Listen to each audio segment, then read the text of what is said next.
Hola, muy buenos días. El día de hoy, lunes, iniciamos con las actividades de esta semana. El día de hoy veremos las materias de español, matemáticas, geografía e historia. Para empezar con la materia de español, vamos a platicar acerca de los textos narrativos. Sabemos que un texto narrativo es aquel que, como su nombre lo dice, narra alguna historia, puede ser real o puede ser ficticia. Y existen distintos tipos de textos narrativos.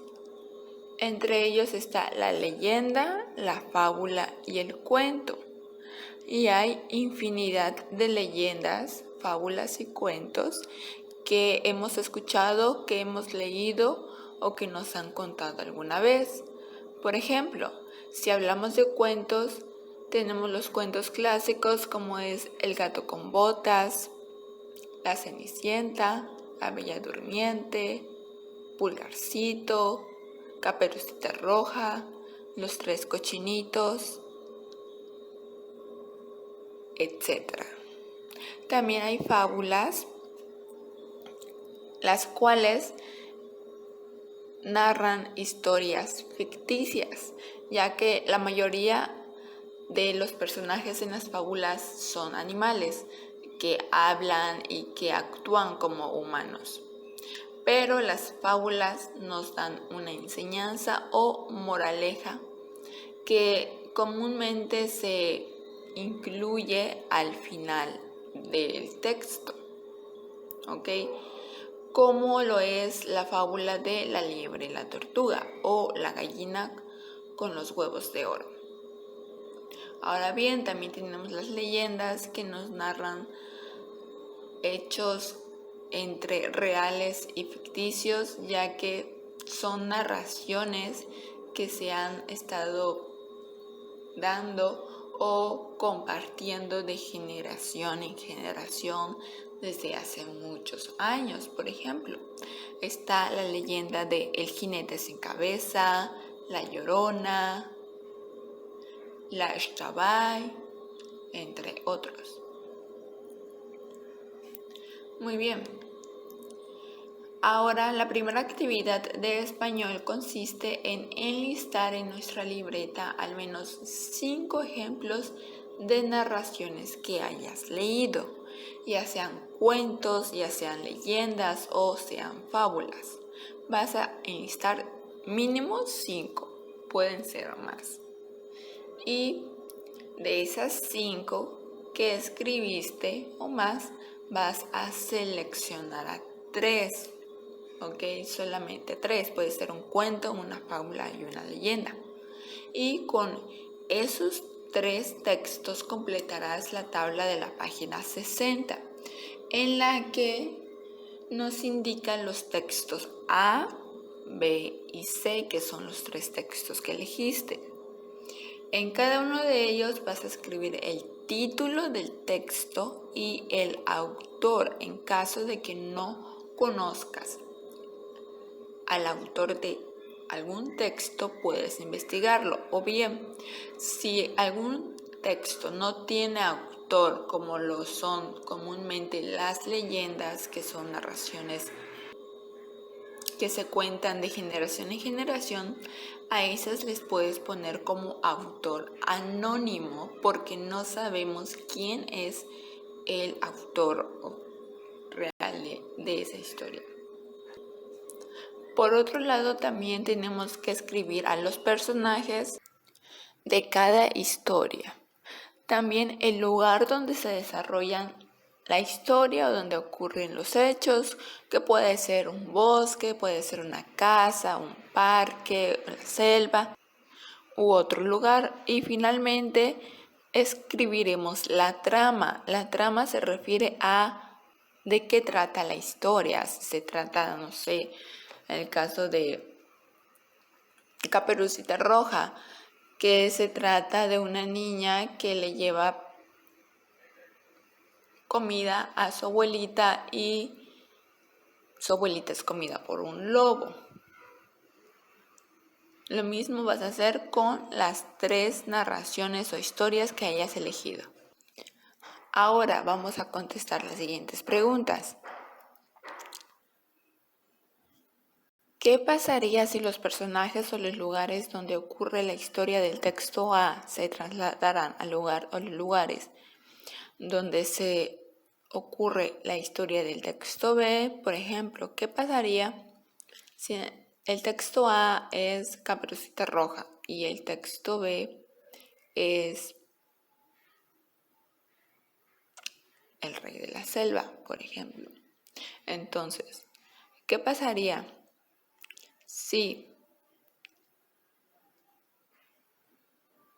el lugar donde ocurren los hechos de Caperucita Roja fuera una selva y el lugar donde ocurren los hechos del Rey de la Selva fuera un bosque en lugar de una selva? ¿Qué pasaría? ¿Y podría funcionar la historia del texto C con esos personajes y lugares? Es decir, ¿podría desarrollarse la historia del texto C, por ejemplo, si es La Llorona, con los personajes y los lugares del texto A y B, y por qué? Muy bien, ahora vamos a platicar acerca de las fracciones, que si bien sabemos que una fracción representa una parte de un todo y que está representado por 2 números, el numerador y el denominador. El denominador nos indica en cuántas partes se va a dividir la figura o el entero, y el numerador nos indica cuántas partes vamos a tomar del entero. Veamos los siguientes 2 ejemplos.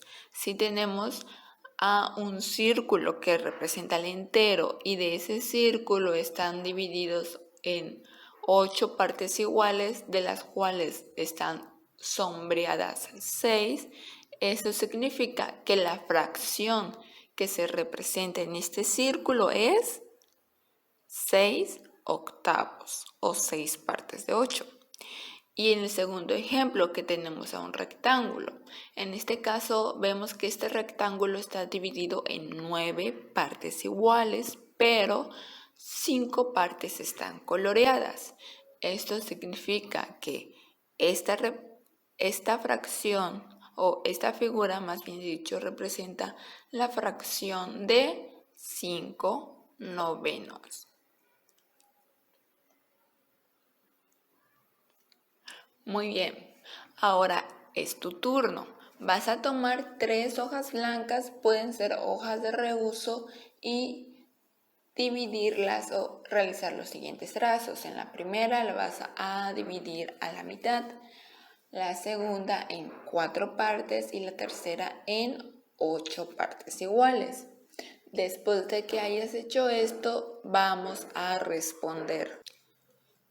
¿En cuál podrías colorear un cuarto, en cuál un medio y en cuál un octavo?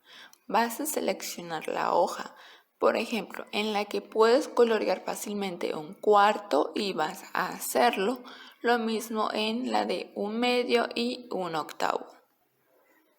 En la hoja que está dividida en cuartos, ¿podrías colorear un medio? En caso de que sea así, puedes hacerlo, colorea un medio con un color diferente.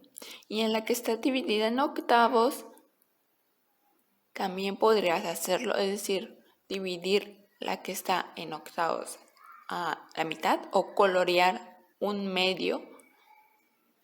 En caso de que sí, hazlo igual con un color diferente. Ahora, en la página 51 de nuestro libro de matemáticas vamos a realizar las actividades que ahí nos pide.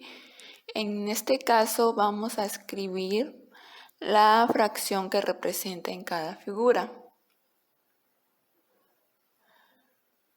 con algún familiar. Muy bien. Ahora vamos a recordar acerca de las regiones de México, las regiones naturales de México. Y sabemos que las distintas regiones en nuestro país Se dividen de acuerdo también al clima y a la vegetación. Si nos podemos dar cuenta en el siguiente mapa, nuestro país está dividido en 6 regiones naturales: selva, selva seca, bosque de montaña, bosque de coníferas, pastizal y matorral. Y en la parte de abajo podemos ver los climas que predominan en cada región.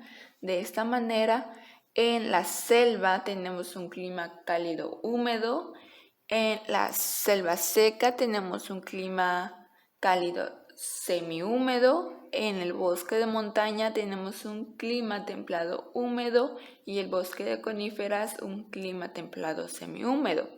Y en el caso del pastizal tenemos a un clima seco y en el matorral a un clima muy seco. Por ejemplo, si nos vamos a nuestra entidad, que es Quintana Roo, en el mapa nos podemos dar cuenta que nuestra entidad cuenta con una vegetación de selva seca y por lo tanto un clima de cálido semihúmedo. Ahora bien, finalmente elaboraremos un folleto o tríptico acerca de las regiones naturales de México.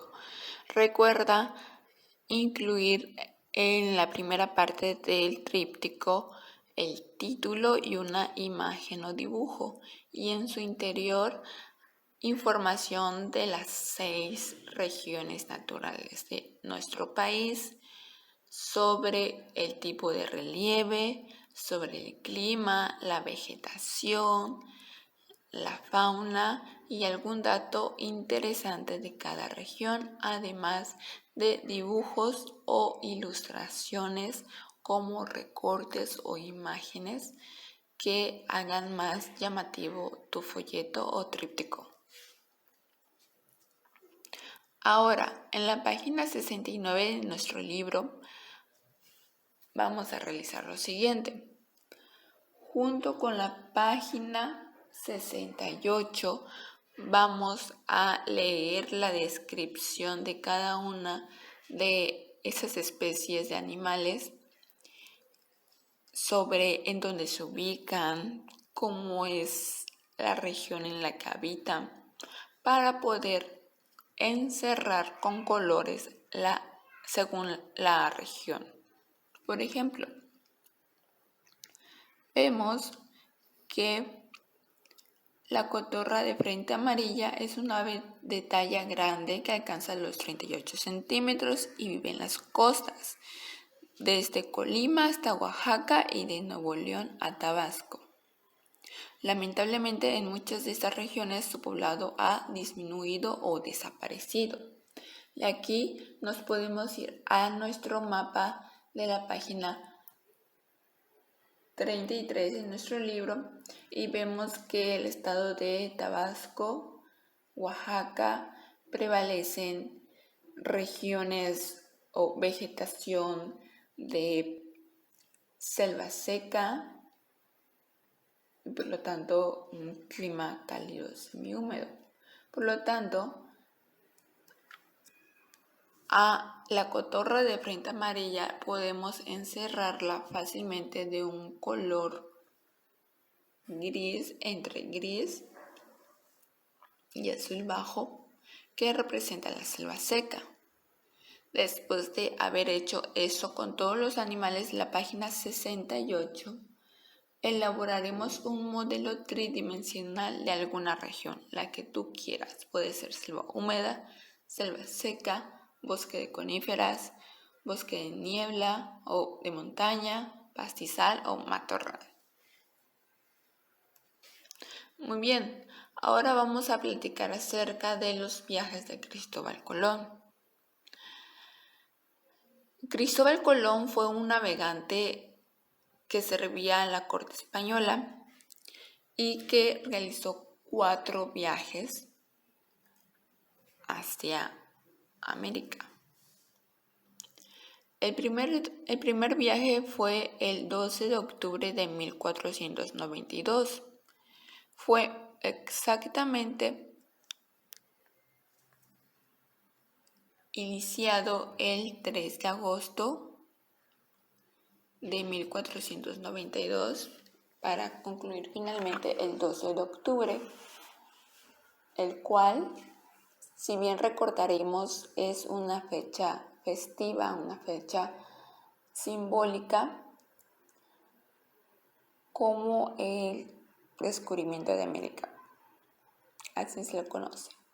El 3 de agosto de 1492, Cristóbal Colón, junto con los hermanos Martín y Vicente Pinzón y 120 hombres más, partieron del puerto de Palos en España con 2 carabelas, llamadas la Niña y la Pinta, y una nave llamada la Santa María.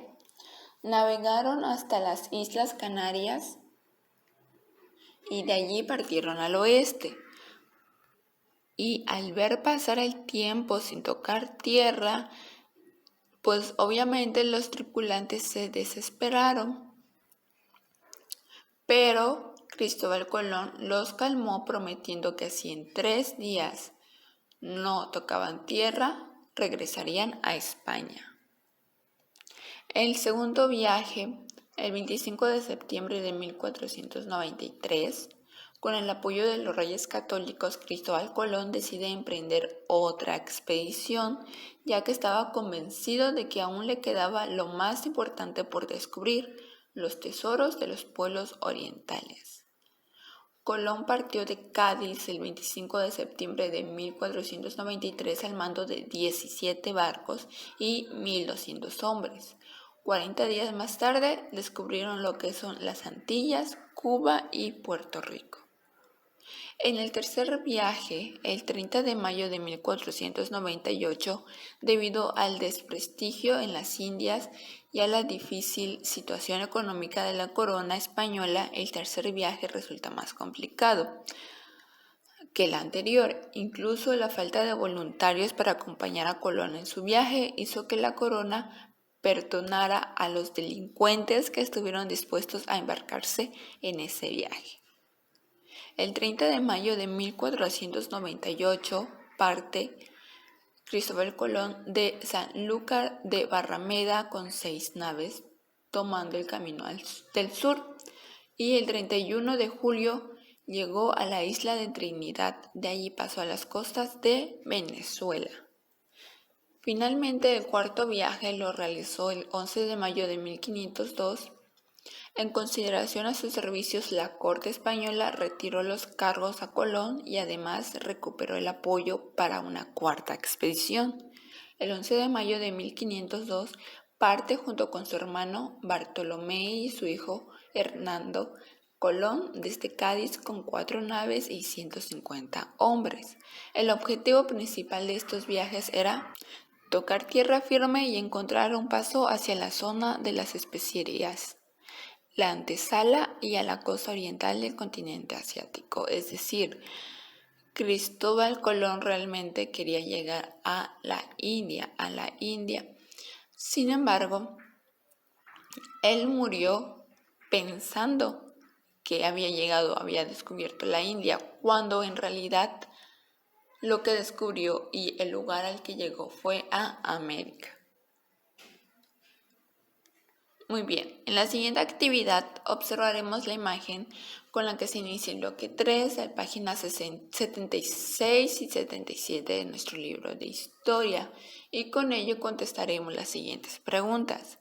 ¿Qué se está representando? ¿Cómo están vestidos? ¿Son solo españoles o también hay indígenas? ¿Y cuál es la diferencia entre ambos, es decir, entre los españoles y los indígenas? Ahora observaremos el mapa de la página 79 sobre los 4 viajes que realizó Cristóbal Colón hacia América y la línea del tiempo de la página 80 y 81. Después de esto vamos a ordenar en forma de lista y de manera cronológica los hechos que ocurrieron durante ese periodo, desde la conquista hasta las expediciones de los españoles. Finalmente, Vamos a detallar en un mapamundi y con diferentes colores los viajes que hizo Cristóbal Colón, poniendo las fechas y la duración de cada viaje. Para ello nos podemos orientar y guiar del mapa de la página 79 de nuestro libro de historia. Hola, muy buenos días. El día de hoy lunes iniciamos con las actividades